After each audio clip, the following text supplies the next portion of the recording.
Halo dokter sekalian, jumpa lagi dengan saya, Dr. Yosef Dwi Cahyadi Salan. Hari ini kita akan mencoba mendiskusikan terkait dengan alat kontrasepsi implan, khususnya dalam upaya peningkatan pelayanan kontrasepsi bagi dokter dan bidan di fasilitas pelayanan kesehatan.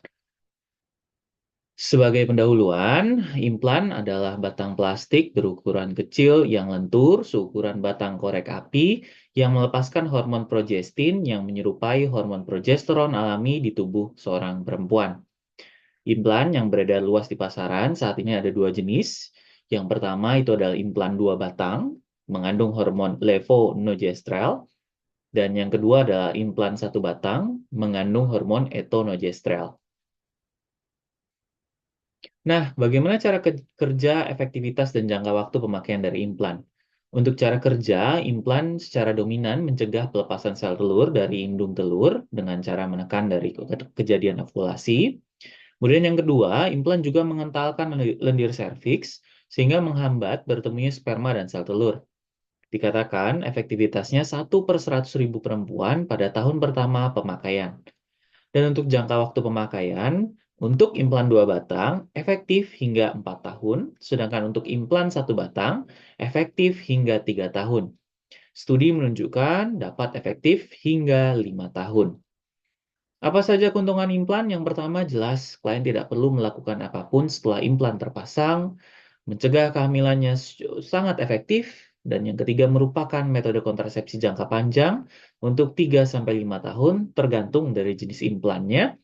Kemudian yang keempat, tidak mengganggu hubungan seksual, tidak mempengaruhi kualitas dan volume dari air susu ibu.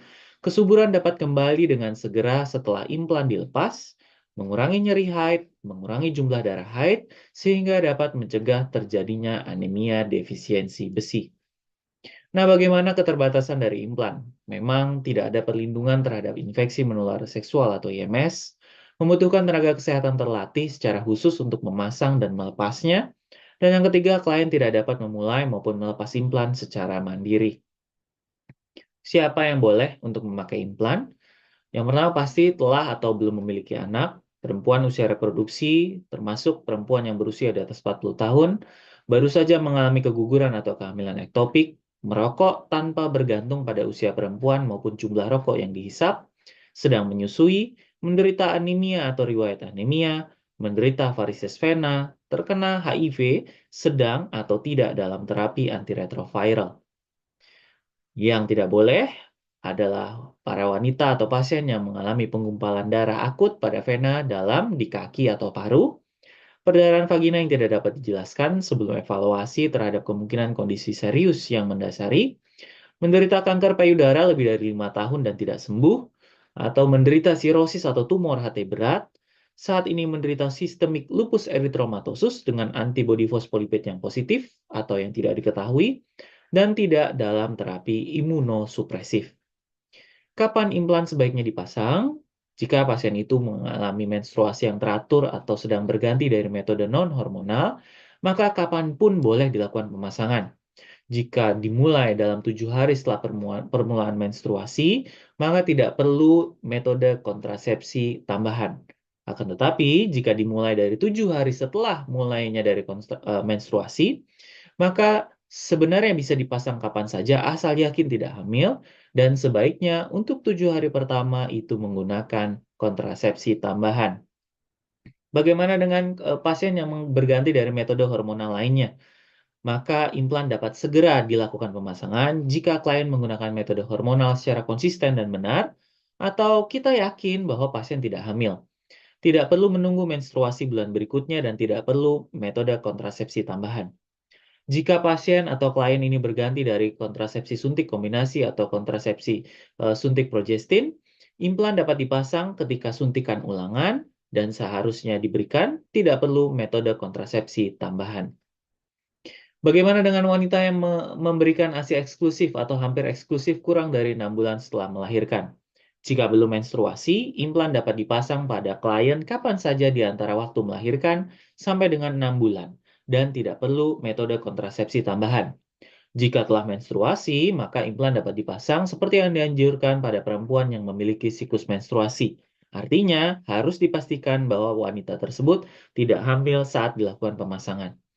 Bagaimana dengan wanita yang setelah memberikan ASI eksklusif selama lebih dari 6 bulan setelah melahirkan?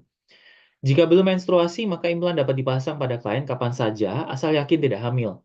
Dan disarankan menggunakan metode kontrasepsi tambahan untuk 7 hari pertama setelah pemasangan. Jika setelah mengalami menstruasi, maka implan dapat dipasang seperti yang dianjurkan pada perempuan yang memiliki siklus menstruasi. Bagaimana jika ASI tidak eksklusif jika belum menstruasi? Implan dapat dipasang kapan saja jika yakin tidak hamil dan perlu metode kontrasepsi tambahan untuk 7 hari pertama setelah pemasangan. ASI tidak eksklusif jika telah menstruasi, maka jika menstruasi klien telah kembali, implan dapat dipasang seperti yang dianjurkan pada perempuan yang memiliki siklus menstruasi normal. Bagaimana dengan pasien yang tidak menyusui kurang dari 4 minggu setelah melahirkan? Implan dapat dipasang kapan saja, tidak perlu metode kontrasepsi tambahan.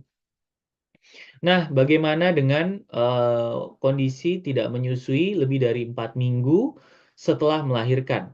Jika belum menstruasi, maka sejatinya implan dapat dipasang kapan saja asal yakin tidak hamil, perlu metode kontrasepsi tambahan untuk 7 hari pertama setelah pemasangan, dan jika menstruasi telah kembali, implan dapat dipasang seperti yang dianjurkan pada perempuan dengan siklus menstruasi normal. Bagaimana jika tidak menstruasi dan tidak berhubungan dengan melahirkan atau menyusui? Implan dapat dipasang kapan saja asal yakin tidak hamil dan perlu metode kontrasepsi tambahan untuk 7 hari pertama setelah pemasangan. Bagaimana dengan kondisi pasca keguguran? Setelah keguguran bisa dipasang segera. Jika implan dipasang dalam 7 hari setelah keguguran trimester 1 atau 2, tidak perlu menggunakan metode kontrasepsi tambahan. Dan jika setelah 7 hari setelah keguguran trimester 1 atau 2, implan dapat dipasang kapan saja jika yakin tidak hamil.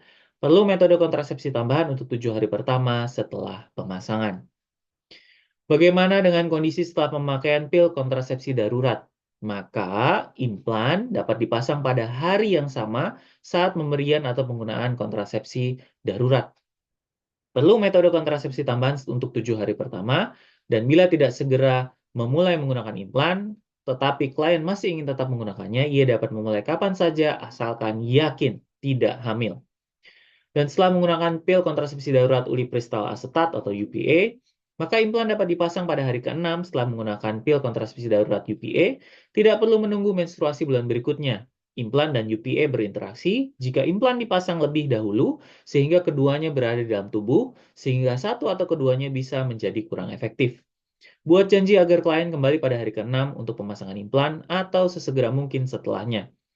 Perlu metode kontrasepsi tambahan sejak dari minum pil kontrasepsi darurat UPA sampai dengan 7 hari setelah pemasangan implan. Jika klien tidak memulai pada hari ke-6, namun kembali sesudahnya untuk penggunaan implan, implan dapat dipasang kapan saja asal yakin tidak hamil.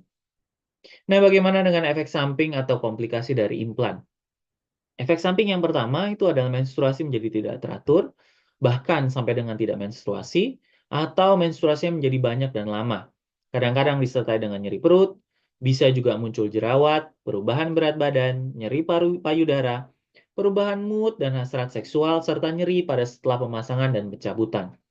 Dan komplikasi yang paling ditakutkan terjadi adalah infeksi pada daerah insersi, ekspulsi, nyeri hebat di perut bagian bawah, dan sakit kepala hebat. Mungkin itu yang bisa saya sampaikan terkait dengan implan. Nanti kita akan bahas lebih jauh terkait dengan metode pemasangan dari implan.